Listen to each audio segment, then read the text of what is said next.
This week on Gen V. Cast it into the fire! Destroy it! No. There's only one more episode of Gen V left, and I'm over here like, Why, God? Why? yes, who knows how long it'll be before Season 4 of The Boys drops, but until then we have some Gen V to tide us over, which has really turned out to be an absolutely phenomenal spin-off. In this video we'll be taking a deep dive into the episode, its connection to Season 1's tragic downfall of Transoceanic Flight 37, and theorizing what Victoria will do with the virus, who will be the new Dean, and who Grace Mallory was talking to on the phone. So make sure to like and subscribe. I have a new little cricket wardrobe I need to collect, and these panties aren't going to buy themselves. The title of episode 7 is Sick, which is basically what happened to me after watching what Victoria Newman did to Dr. Cardosa. I also now have a strange craving for Fresca. Oh my God! What a wonderful surprise!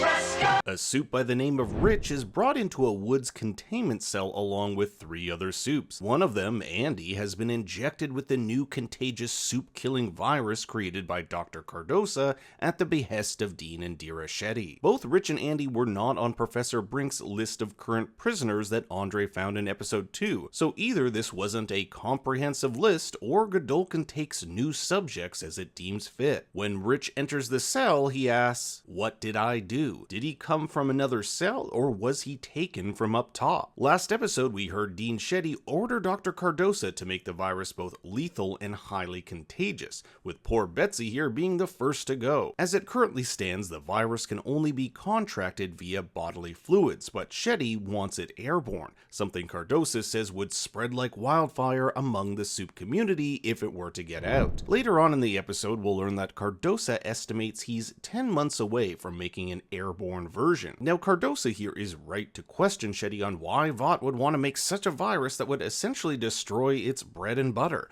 Vought has built itself around superheroes, so why create something that would destroy them? That's because Dean Shetty has gone rogue. When Marie and Jordan break into her office, they find a file folder with newspaper clippings and files on Transoceanic Flight 37. In Season 1 of The Boys, Homelander and Queen Maeve were tasked with bringing this flight to safety after it was taken over by terrorists. I'm gonna save everyone here. Don't worry about it. A few moments later. You stay the back! I'll laser you, goddammit! But there's a terrorist in the cockpit who gets zapped by Homelander, causing the flight controls to malfunction. Even if someone could fly the plane, they wouldn't be able to. In Shetty's office, Marie and Jordan uncover a classified picture of the recovered cockpit, showing Homelander's laser having slashed through the controls. Now it's possible that Homelander's destruction of the controls was no accident, that it was all planned. At the time, Madeline Stillwell was trying to get Vought's superheroes into the military, and what better way to show the world needs soups than a deadly terrorist attack? If they let us into the military,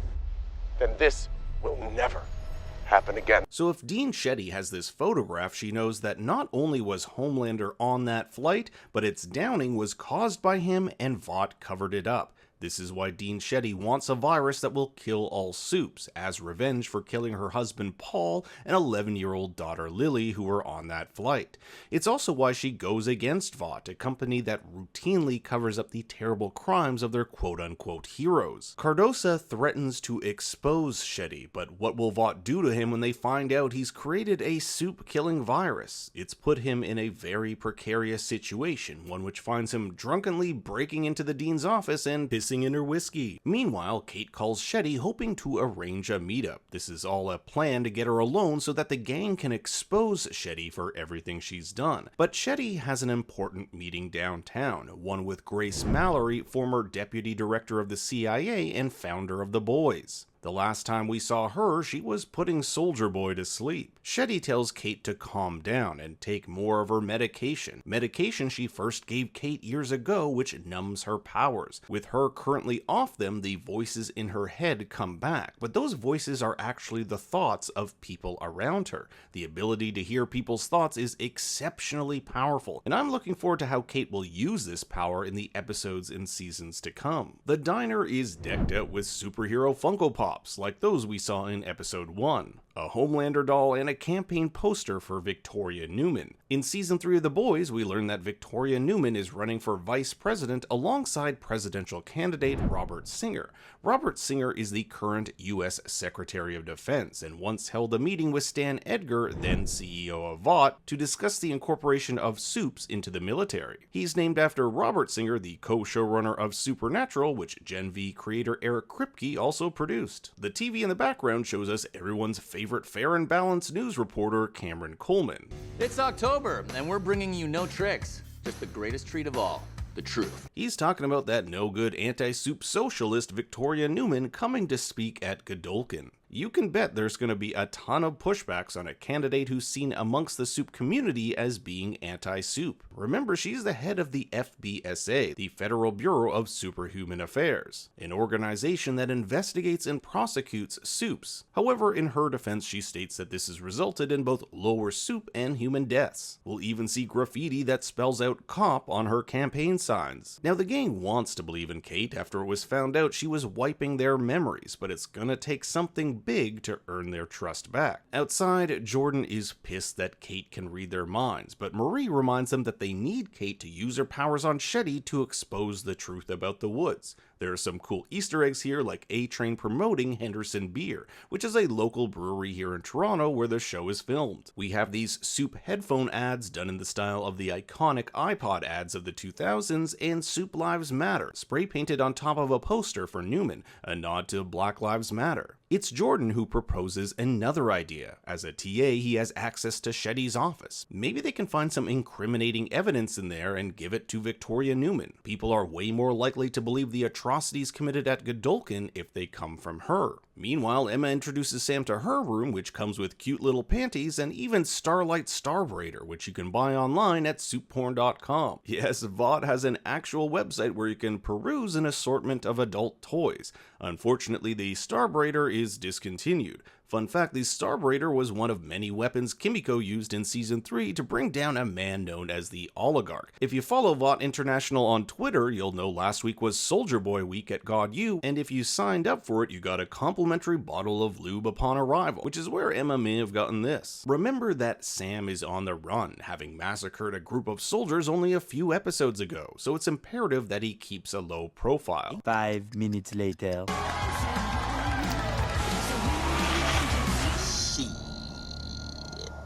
Got your ass. While Emma goes to get his incriminating clothes incinerated by a pyro soup from her movement class, Sam just needs to sit tight. I also thought it was really sad to see him hole himself up in the closet, almost as if he's more comfortable in there because he's been brought up in confined spaces his entire life. You may have also seen this poster for Big Crazy Love 2, a movie starring Termite who you may remember seeing inside a wiener in Season 3 of The Boys. In Episode 2, we saw a selection of Termite films only available on Vought Plus. Vought Plus, the world's premier super streaming service. Sign up now. Snooping around Shetty's office, Jordan and Marie uncover Shetty's true motive. And it's also quite convenient that drunk Cardosa enters blabbing about the increasing viral infection rate and, quote, killing them all. So it appears to Marie and Jordan that whatever is going down in the woods is even more dangerous than they imagined. Shetty has come to the city to share her creation with Grace Mallory. If there's someone who would be on the Dean's side, surely it's Grace.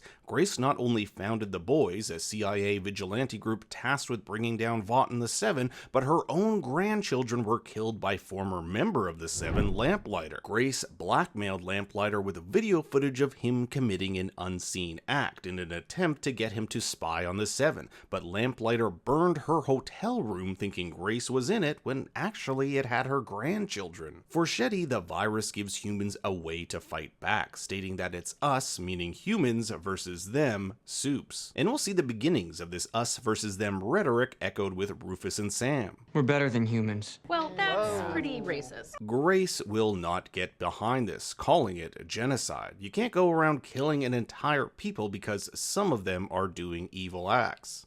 Why? Because if they catch wind of what she's doing, The soups will crush you and everyone you care about. Too late for that. Shetty is a woman with nothing to lose, and Grace sees the parallels between her and Billy Butcher. A man who works for me, one of your fellow countrymen, has this same rage. It so consumed him that there's nothing left. Regardless, Shetty is going through with this plan with or without Grace's help, but the big reveal here is that Grace was recording this entire conversation. Now, who could she have been talking to? The first theory is that it's someone in the boys. She asks the person on the other end to keep a close eye on the dean, so it has to be someone who has the resources available to do that. It might also be Victoria Newman. Victoria Newman is the new czar.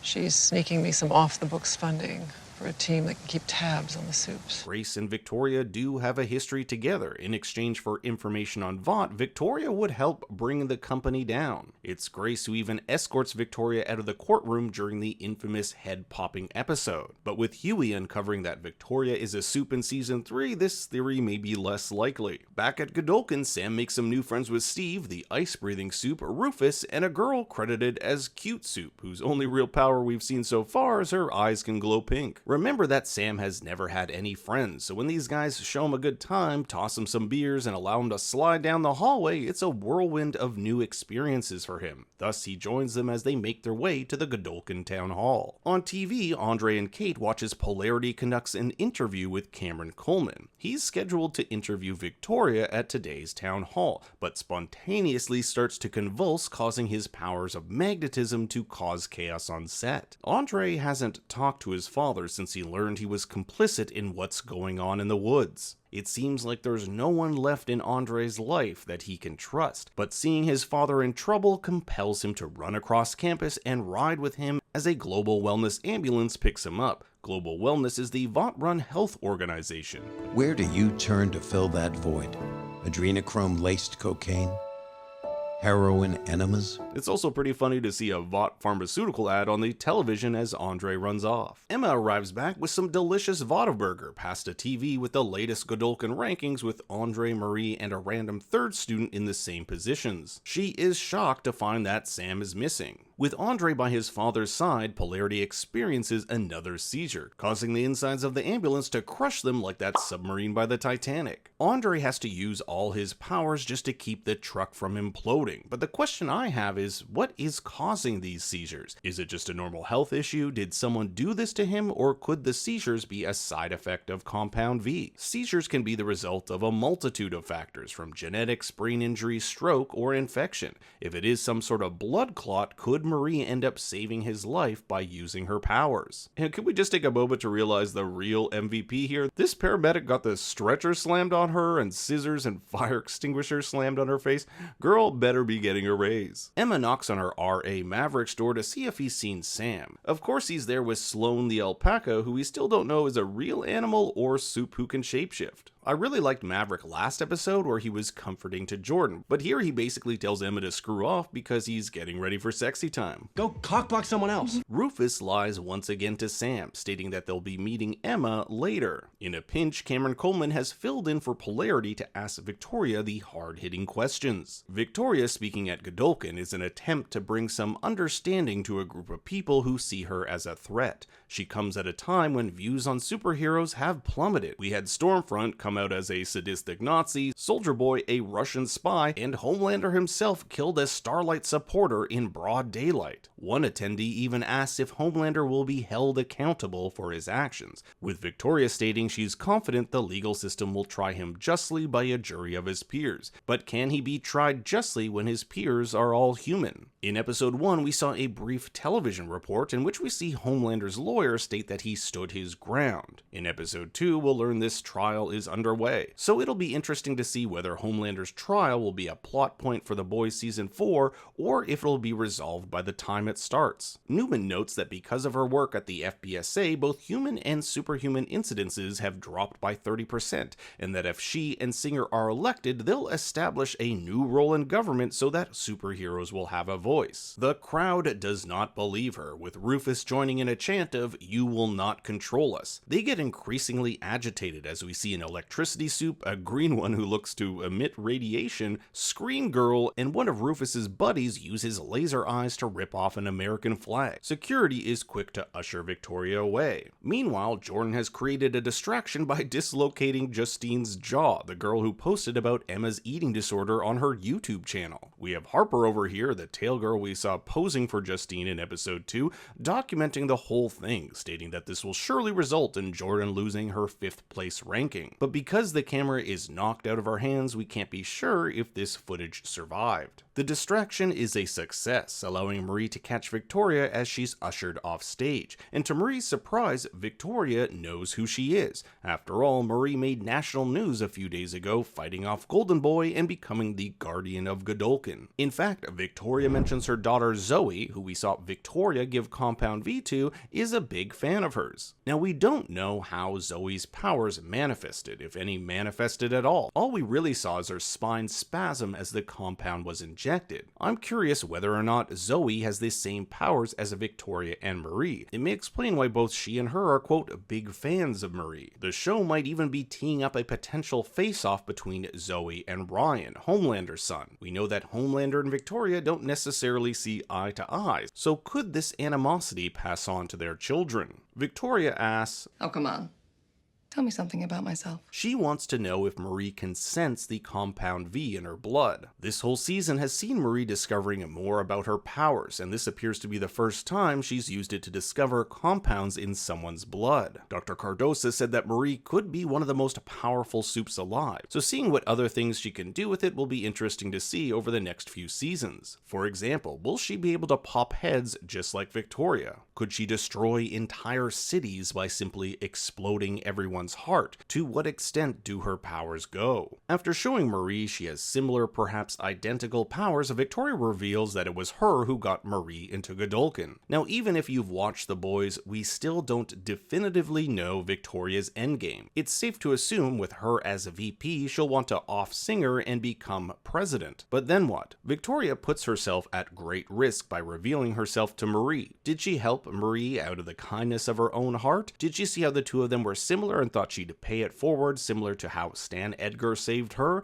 Or does Victoria have other plans for Marie? After all, she tells Marie to keep in touch. Perhaps even more concerning is that Victoria knows about Marie's sister, Annabeth. That's information that goes above and beyond just being a fan of hers. What else does Victoria know that she's not disclosing? In episode 2, Haley Miller stated that they contacted Annabeth, but she wanted nothing to do with Marie, something Dean Shetty says was probably a lie to get Marie flustered before her big interview. We still don't know where Annabeth is or if she has powers like Marie. If her parents gave Marie Compound V, then it's possible they gave Annabeth powers too. Marie tells Victoria about the secret lab under the school called The Woods, and instead of Victoria jumping to action, Marie is shocked when Victoria's like, I'll handle it. she's just been given this insane information and she just kind of brushes it off. What Marie doesn't understand is that she has two paths in front of her. Path 1, she tells the world about the woods only to get crushed by Vought, thrown under the bus, the whole thing covered up, and she's left with nothing. Just because she's this Guardian of Godolphin doesn't give her a pass. That moniker was given to her by Vought, and it can just as easily be taken away. Victoria says that's just marketing. So currently we're testing the Guardians of Godolphin. Real power, Victoria exclaims, resides in Path 2. Marie continues her schooling, becomes the first black woman in the Seven, and becomes friends with the vice president. Maybe then she'll be able to find her sister. And Victoria is right. Marie is still naive in the ways of the world, so I think Marie will keep her mouth shut and continue on at Godolphin. Meanwhile, Emma finds Sam, who we start to see swaying towards the ideology of Rufus and his friends, stating that he liked being with, quote, people like us. Later in the episode, Sam will call what happens to Dean Shetty justice, and if you put yourself in his shoes, it makes sense. The man was imprisoned for most of his life and experimented on by humans, and for the first time, he's now having fun and feeling like he belongs with new friends, so of course he's going to hold this animosity toward the people who did this to him. Kate, meanwhile, waits for Shetty at her home, and the first thing Shetty notices is that she is not wearing her gloves. So while While she's chewed out for manipulating Kate, Shetty appeals to her emotions. Both of them found acceptance and love with each other after tragedy, something that bonds them. And with one final push, what Kate calls using her power,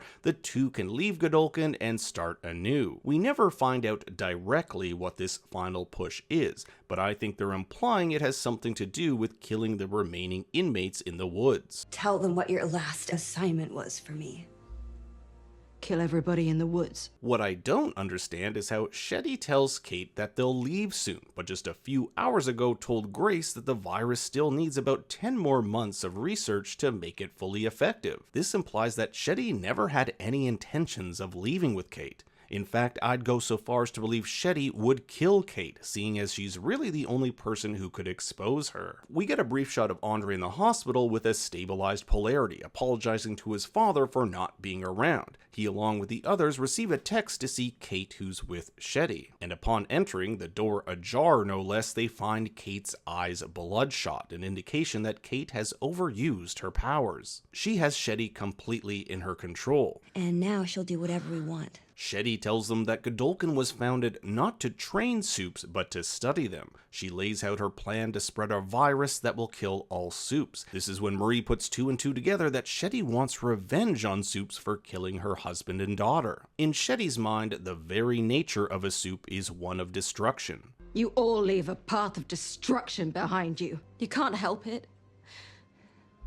It's your species. Kate says it's time for them to strike first, ordering Shetty to kill herself while simultaneously using her power to prevent Marie from helping her. This was definitely one way to earn back their trust, but surely not the way they wanted her to do it. How exactly they plan on getting away with the murder of the Dean will be interesting to see, but knowing how bigger cover-ups have been successful in the boys' universe, something tells me the kids will be back at Godolkin for season 2. I mean, technically the Dean's death would be considered a suicide. That is if no one finds out Kate pushed her to do it. The death of Shetty also raises the question of who will become the new Dean. I'm assuming that season 2 of Gen V will continue on at Godolkin, which means someone will have to fill this role. The only real adult with a connection to Godolkin is Polarity. He's already a trustee and has a Supe son attending, but of course he'd have to get better from whatever health condition he's suffering from. If it isn't Polarity, it could be someone we know from the boys' universe or an entirely new character altogether. The final scene is one that will surely have your head explode. Dr. Cardosa has met with Victoria to hand over the virus. Now, if you're Cardosa, this is logically the best person to hand the virus over to. She is seen as anti-Vought and anti-Supe, the two people that would come after him should the existence of a virus be made public. The virus, in its current form, isn't very contagious, only able to survive a few days at ambient temperature. He asks Victoria to hand the canister over to the National Institute of Health to be stored, and in return for him whistleblowing, he wants his family to be put in witness protection. But Victoria has other plans. After confirming that no one else knows how to replicate the virus, she explodes Cardosa's head, taking the container of the virus with her. Now, I have 3 different theories of what Victoria will plan to do with this. I think the least likely of the 3 is that she'll destroy it. Having a virus that could kill a Supe is just too powerful of a trump card not to hold on to. Remember that she willfully gave her child Compound V in a desperate attempt to protect them from people who would do them harm, like Homelander, and having this virus in a less transmissible form actually works in her interest. This way she can target specific Supes with the virus if she so chooses without it turning into a global Supe pandemic. The more believable theory is that she holds on to it. As I said, it's this brilliant trump card that she could use to keep her Supe enemies at bay. Now, the third theory, and I think this is less likely, is that she continues to develop it on her own. The evidence against this is that she herself is a Supe, and if she created an airborne version, it would put not only her life in jeopardy, but that of her daughters. Now, if you want to guess what happens in the season finale, join me in our trailer sleuthing section, where we take a look at the season's trailers to sleuth out what's in store. There's only about 3 or 4 shots we haven't seen yet, so we'll go over those. The CEO of Vought, Ashley Barrett, looks to be making a shocking discovery here at Godolkin. I wonder if she'll make her way to campus after finding out the Dean slit her own throat. She could also be doing cleanup after that disaster of a town hall. But from the crossover trailer, it looks like she could be here to find a new member of the Seven. We need to send someone straight to the Seven. And look at that. Is that a resume for Andre Anderson? She's also here with director Adam Bork. The two had a fling in season 3 of The Boys. Something happens that pierces their ears. We know from this shot that students attempt to flee the dorms as some sort of lockdown takes place. Could an alarm be going off, and is this lockdown result of Dean Shetty's death,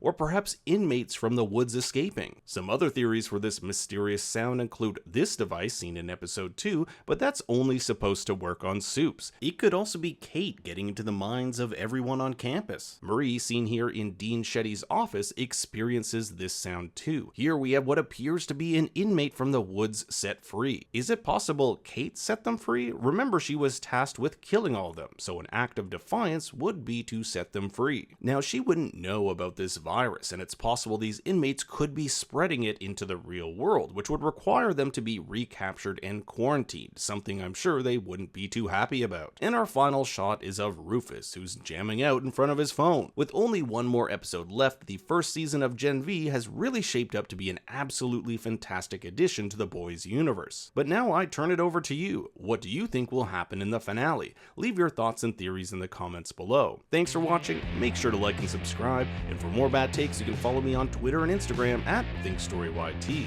Until next time, remember... Holy shit! A lot is happening.